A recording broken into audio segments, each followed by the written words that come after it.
Yuk kita dengarkan cerita si Pitung, cerita anak dari Betawi.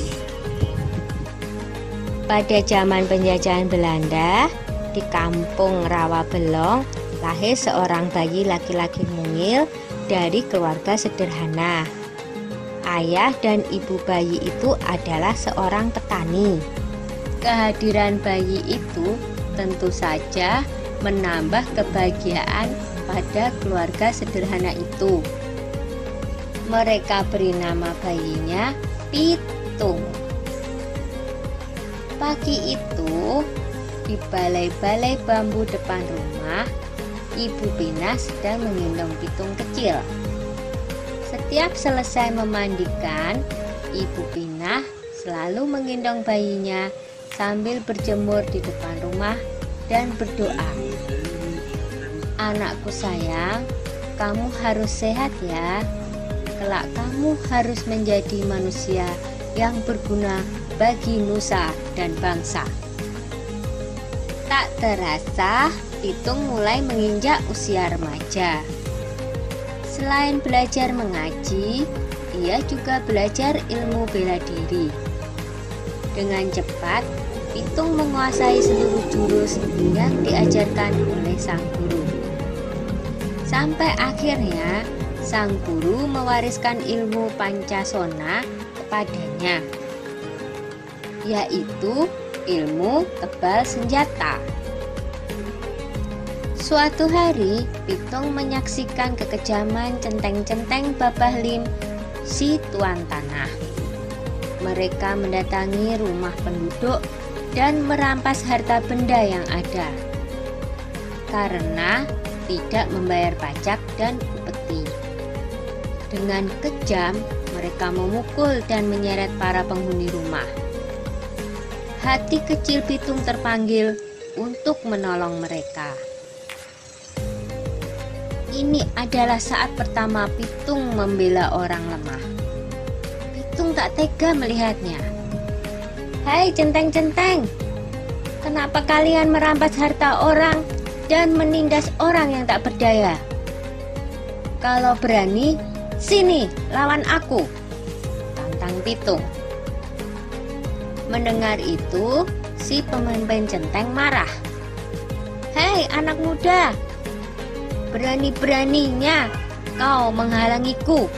Rasakan ini, hardiknya kepada Pitung. Pemimpin centeng menyerang Pitung dengan gencar, tetapi Pitung berhasil mengalahkannya dengan mudah.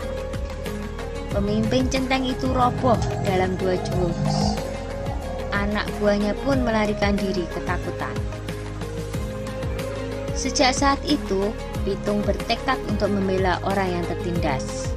Dengan penuh semangat, Pitung mengajak para penduduk desa untuk bersatu melawan penjajah.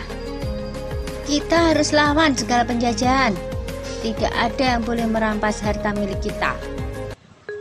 Ini adalah tanah kita. Jangan mau diperbudak oleh company, kata Pitung bersemangat. Semua setuju dengan ajakan Pitung. Para tuan tanah dan company menjadi resah. Mereka mengadukan perlawanan itu kepada pemerintah Hindia Belanda. Scott Heine, pemimpin tertinggi di Batavia, memerintahkan aparat untuk menangkap Pitung. Ia menawarkan hadiah besar bagi siapa saja yang bisa menangkap Pitung.